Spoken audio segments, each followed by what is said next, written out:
The Astros won the 2017 World Series and then later were punished for stealing signs using electronic means and famously banging on trash cans. There's a new book out about it, Winning Fixes Everything, How Baseball's Brightest Minds Created Sports' Biggest Mess. And our guest on the show today, author Evan Drellich. Let's talk about it.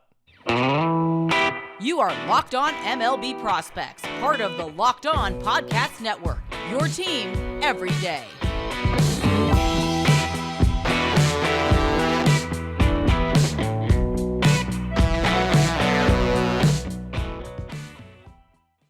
Excited to be joined by author Evan Drellich, baseball writer for The Athletic and author of the new book, Winning Fixes Everything, How Baseball's Brightest Minds Created Sports' Biggest Mess. Came out February 14th, available wherever you get your books. Evan, thank you for joining Locked On MLB Prospects. Thanks for having me, Lindsay. Absolutely. So this, obviously, the book covers the Houston Astros trash can banging, sign stealing scandal that everybody has seemingly heard about by now. When did you realize how exactly how big this story was? I knew when I found out in October of 2018, it was a big story. I think at that time, you know, a little bit you wonder, well, how will the commissioner's office treat it? You don't exactly know what the reactions are going to be. I knew it was big, though. It was a World Series winning team that had cheated. But I couldn't have predicted, I don't think, you know, that years later it would still be kind of creating it literally still creates headlines, right? Carlos Beltran gets hired by the Mets and it's a talking point. And even as spring training has come out, people are asking Red Sox and Dodgers about some of the reporting in the book. I mean, it seems to keep going. And I think it's a really unique set of circumstances where it is a very messy situation. It's not clean and tidy. You know, it riles up different fan bases. And yeah, you had a World Series winning team that cheated. That's pretty shocking. Yeah. And it seems to be a pretty great set of circumstances that you were the one that got the tip, right? You covered the team from 2013 to 2016 for the Houston Chronicle, and you had a history of critically but fairly examining the organization, some of their processes and things like that. Do you think that if somebody else got the initial tip, or if Mike Fiers went to somebody and said, hey, I'll go on the record for you, do you think that we would have gotten the full story that we got from you in The Athletic and now this book? Yeah, it's an interesting question. I do think the sourcing I had and the reporting I had done to create that sourcing. What is sourcing? It's trust, right? It's credibility with people. I think I was unique in that. You know, Ken Rosenthal across the league is widely respected, and he was part of the process. You know, to the Fiers point specifically, we spoke to him 3 days before publishing. You know, I think there's an assumption that because he was on the record that in some way the whole thing started with or hinged on him. It was fantastic and something every reporter wants in every story, to have someone on the record. And it's come at a toll for him. It's not easy to be a whistleblower, but just in terms of what the process was, you know, it really began with my connections and the trust I had engendered inside the Astros. Yeah. And when you think about it, like you said, it's a World Series team that cheated. I mean, it's an absolutely bizarre story. It's very brazen. It's odd that you could go back and watch videos and see exactly what they were doing hear whatever they were doing as you were doing the reporting for The Athletic and then later fleshing this out into the book. What was the most surprising part of this investigation for you? Just the part that kind of blew you away? Specifically with sign stealing? This sign stealing, kind of that whole situation of the team had a setup using technology and doing it during games. Like, what was the most surprising part of that? You know, I guess probably some of the anecdotes, drive it home. In the book, there's Carlos Beltran scolding staffers for not setting up the monitor quickly enough and then complaining about it after the game to others. You know, it just kind of when you have these moments where you see the drive and the interest they had in using the system. There's a detail about how there were little name tags sometimes on these chairs that they would set up across from the monitor where whoever was decoding that day would sit and do it. The whole book in general, and it's largely a management culture book. Mm-hmm. There were so many moments where I had a reaction of, whoa, this is wild. Like who would believe that behind the scenes of a team that was performing very well, and not just in 17, all this crap was going on. And I think that's like at the top level, the jarring thing for me is how different the perception of the team was and the narratives that were written about the team were from what was really going on. Some of it was true. It is true that they figured out how to build good baseball rosters. No question about that. But there was so much more. And it's almost like a media journalism topic. The difference between reality and what is presented as reality. Yeah. And you touched on the management culture thing. A recurring theme in the book seems to feel like as the Astros build this new look front office, people who haven't worked in baseball a lot, and they're implementing all of these new, they're early adopters on some things, they're fast followers on some things, but they start to lose the benefit of the doubt or goodwill with a lot of different people across baseball. Sometimes it's the players who they give low ball early extension offers to. Sometimes it's an arbitration. Sometimes it's opposing teams. Do you think that like some of that played a role in the disparate punishment you saw to the Astros versus, say, the Red Sox, who were in the book about stuff happening, or the Yankees, or even some of like the alleged stuff the Dodgers may have done? Do you think that some of that front office, the feelings towards that front office, played a role to MLB, or was it more of this is a bigger deal and we need to kind of stop this whole practice from happening? Yeah, I think there's a few things on the punishment front. It's not in MLB's interest to slam down team after team after team. And by the way, we don't have any evidence a team was doing something as egregious as what the Astros were doing, but we do know that other teams are doing what is generally considered a lesser scheme. So in that sense, it's not unsurprising that the Astros basically get the brunt of it, and they go lighter on the Red Sox because MLB doesn't want this thing to keep rolling. It's not a question of what's fair. It's a question of from MLB's perspective, we don't want scandal after scandal. Now, I think MLB was sick of the Astros crap to a degree. If you look at 19 and 18 you have during the playoffs, which is MLB's jewel time. All right, you have this dust up with Kyle McLaughlin, who's low-level Astros employee intern, taking pictures around the Indians and Red Sox dugout, Cleveland, and in 19 you have Brandon Taubman right before the World Series having this massive incident that takes all this time away. Right, so the culture of the Astros, what the Astros were doing was directly impacting the MLB's one shining moment, right? And MLB is very protective of its postseason. And so I think in general there was it was bleeding over, right? The culture stuff was becoming so loud, and I had reported on it years earlier, and it got some traction, but it wasn't until 18 and 19 that people's eyes were more open to it generally, particularly after the Taubman incident, which wasn't long before the story came out.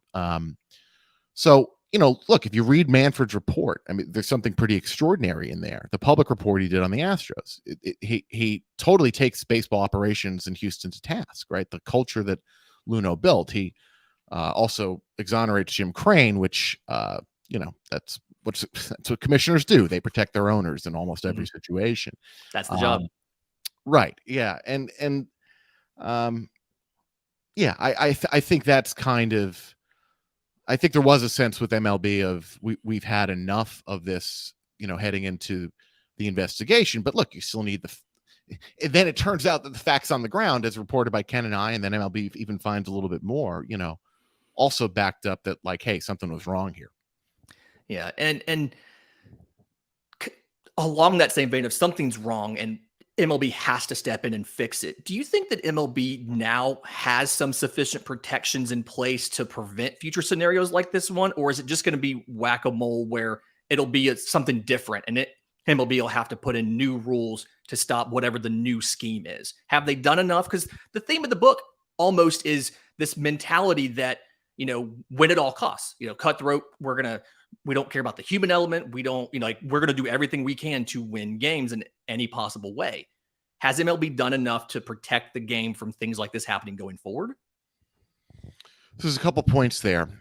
In general, the rule breakers will probably always be ahead of rule makers and rule enforcers. That doesn't mean that, there wasn't a better job for MLB to do.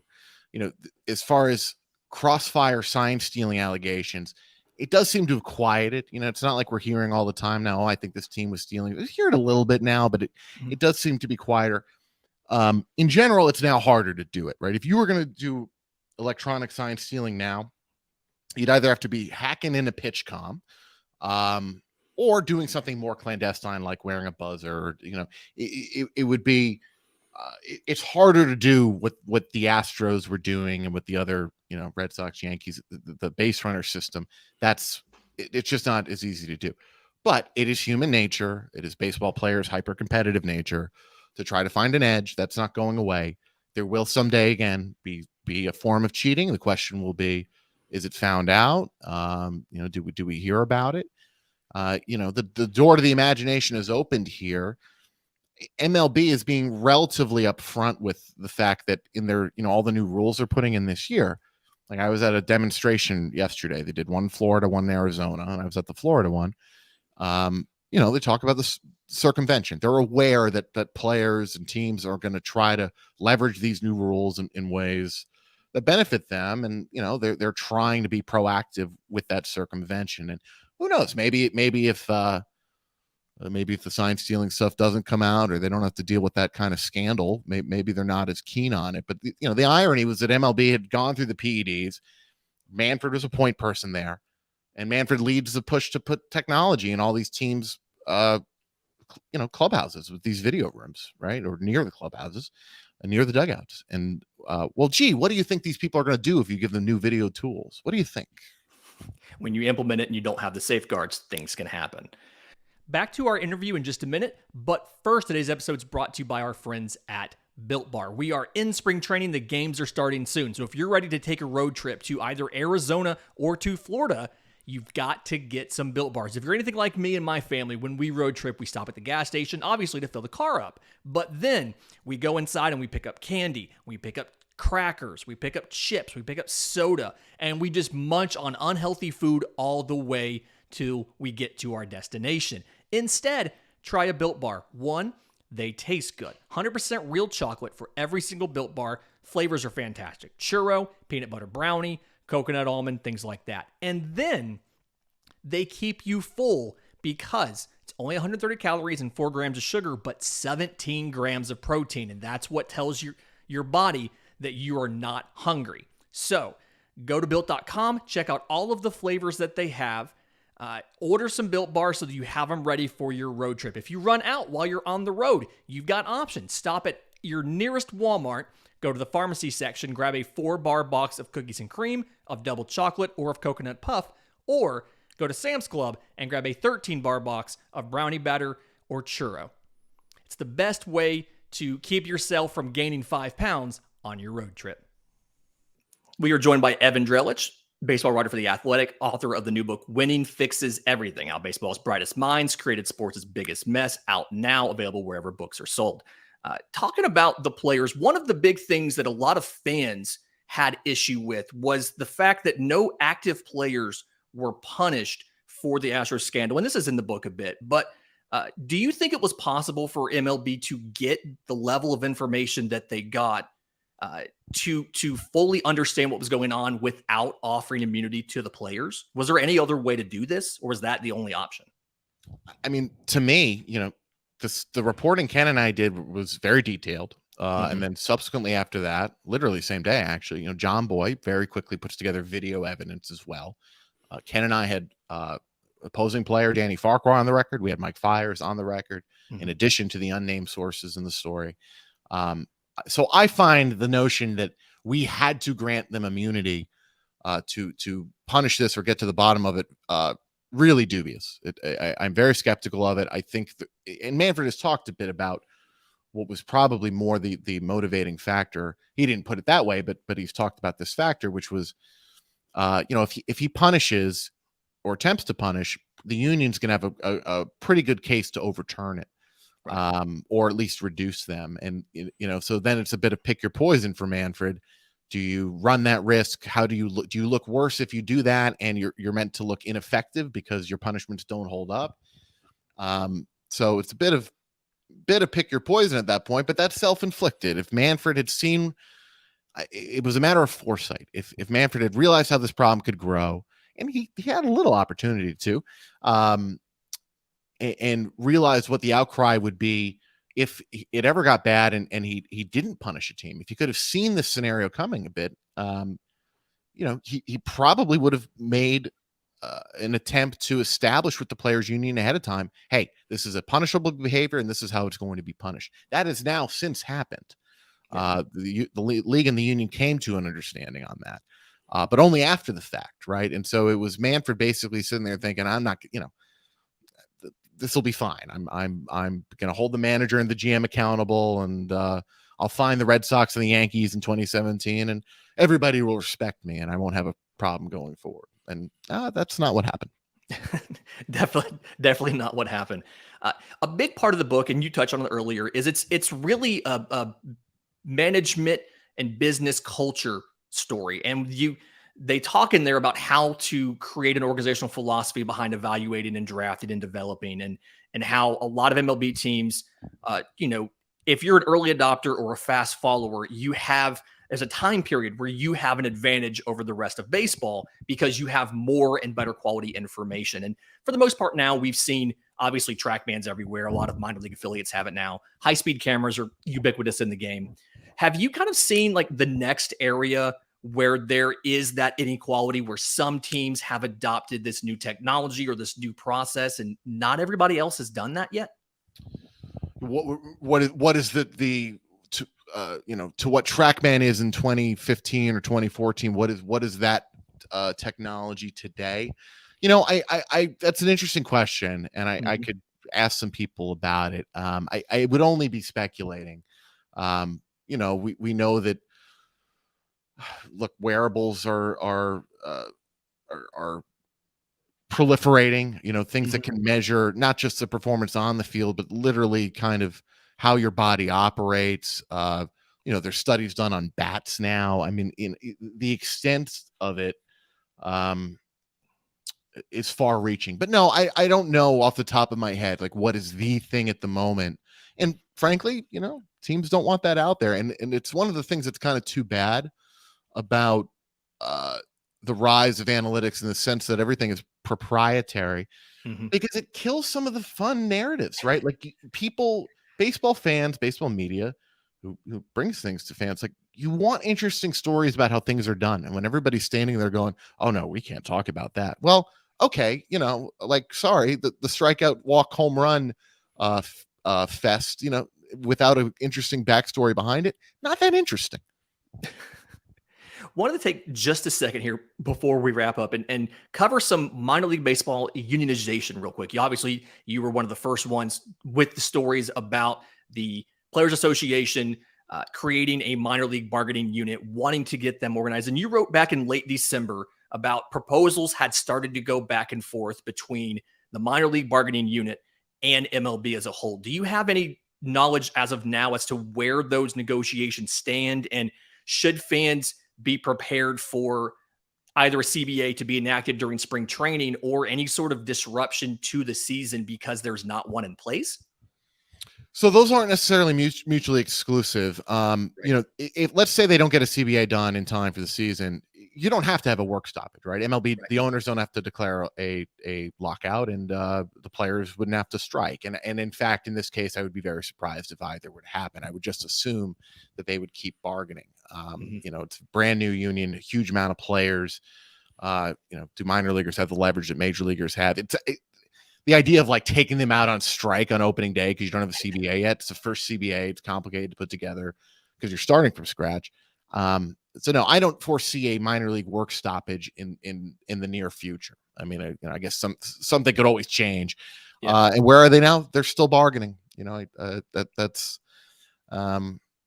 I don't have more detail than that, but they're still going back and forth, and so it's underway. It's it's a process. Yeah.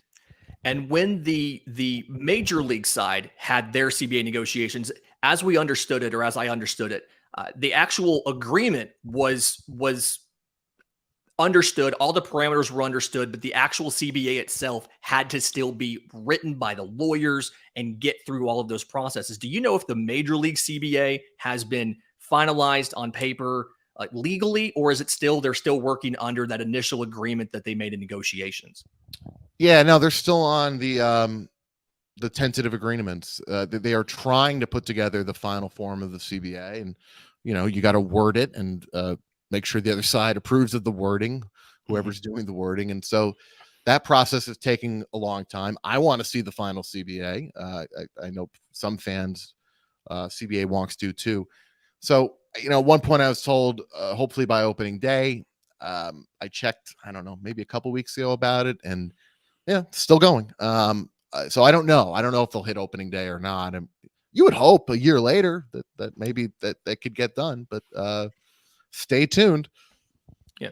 Final question for you is, you wrote in early January about there's some minor league affiliates, team owners in the minor leagues that are concerned that after that CBA for the minor league players is negotiated between the Players Association and ownership, that there's going to be some additional expenses that the major league teams try to push off onto the minor leagues. Do you know what some of those might be, or are there protections in the player development agreement that can mitigate the influx of costs there for those minor league organizations kind of whenever that CBA is enacted and it all comes into effect? Yeah, these PDLs, the player development licenses, are top secret. They are. I would love to stumble into one. I have yet to be able to read it. But the sentiment from minor league owners is one of concern, feeling that ultimately MLB does have pretty good wherewithal, even within these contracts, to pass on additional costs. Maybe it could be in buckets like hotels and transportation. There was an example of how during the pandemic, when an extra bus was used for minor leaguers, the minor league teams paid for that, at least at the start. And I think later MLB actually picked up that cost. So it's a little ambiguous, at least publicly, as to where those changes could be. But the general sentiment is yes. If MLB owners are paying more, these PDLs afford MLB the ability to pass some of those costs on to minor league owners. Fantastic. Evan, thank you for your time. Again, the book, Winning Fixes Everything, How Baseball's Brightest Minds Created Sports' Biggest Mess, is out now, available wherever books are sold. Evan, thanks again for joining the show. Always welcome back. Thanks, Lindsay.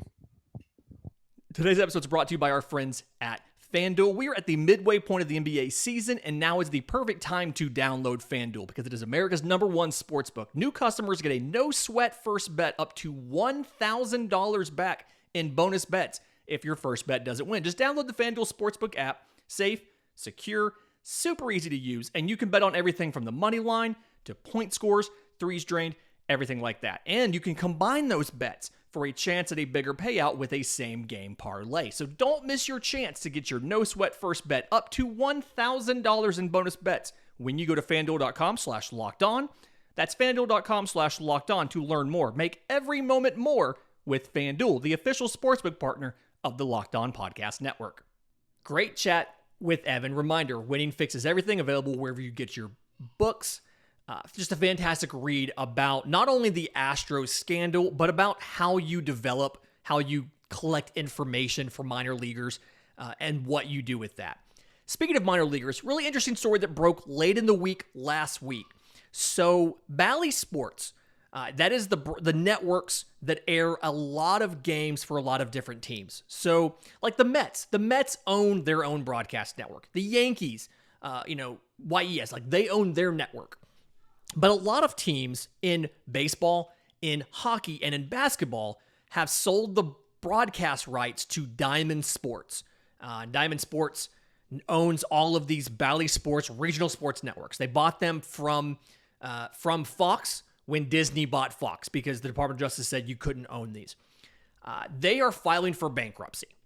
And so what that means is, one, payments to Major League Baseball teams are probably going to be delayed and or possibly reduced. This is the broadcast rights. So this money is used to make payroll. Like this legitimately potentially has an impact on these major league teams. But there's a really interesting wrinkle with this.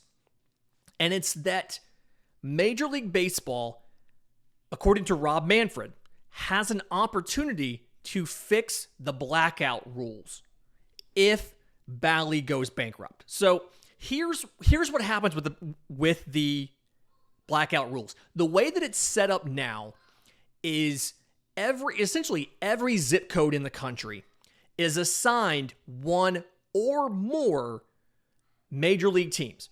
You are in their broadcast area. And what that means is you are considered to be in market for that team. So if their game is on MLB.tv, carries every team, every game, if you are in the broadcast area, meaning theoretically you can get the game via your local cable provider, then you are in the blackout area. You are ineligible to watch that game on streaming. Now, the issue that we've noticed is as streaming has proliferated, as cable revenues and as cable revenues have decreased and cord cutting has gone up, and you have more of these streaming options for live television. There's Hulu, there's YouTube Plus, there's Sling, all these different options. Not everybody in a blackout area has the ability to get that channel. I'm a perfect example. I live in East Alabama. I live in Auburn, Alabama. We are part of the Atlanta Braves broadcast area.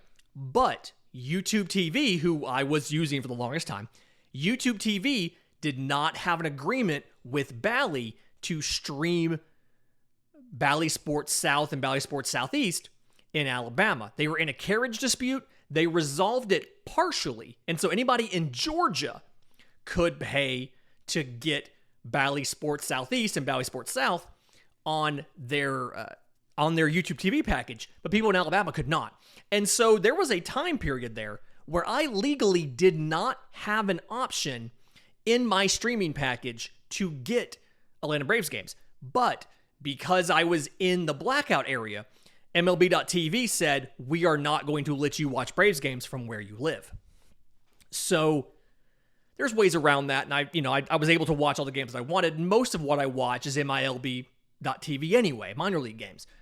But Commissioner Rob Manfred has said that MLB wants to make a streaming service that gives you the ability to watch in-market games as well. So like in New York, you can't watch the Mets or the Yankees.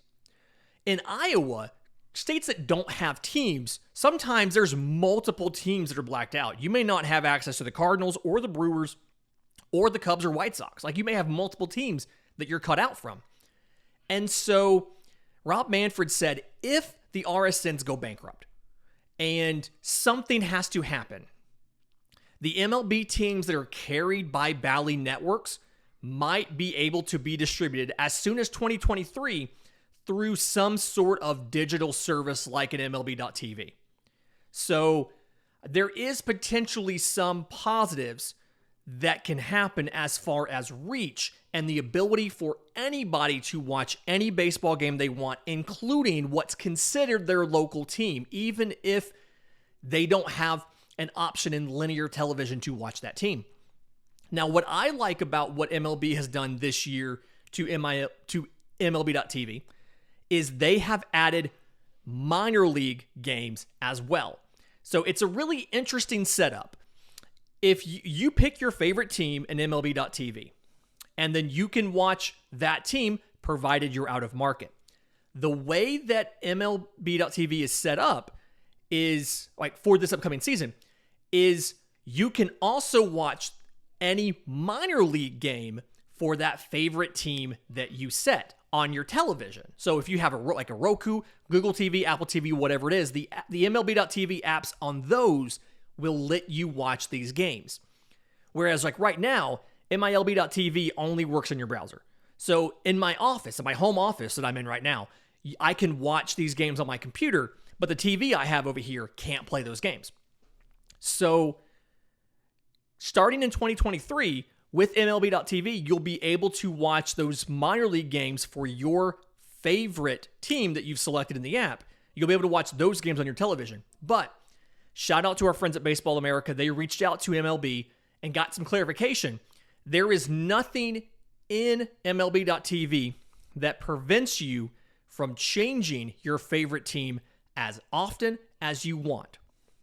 Which means, and you can change your team from right inside the MLB.tv app on your smart television. So that means starting in 2023, if you have MLB.tv, you can watch any minor league game that is available through the MLB.tv app. All you have to do is go out there and change your favorite team on the MLB.tv app to the organization that hosts that affiliate, like that hosts that minor league team, and then you can watch that game on your TV. When that game, let's say you want to watch the Las Vegas Aviators, AAA of the Rays. You go in there and you say, my favorite team is the Oakland A's.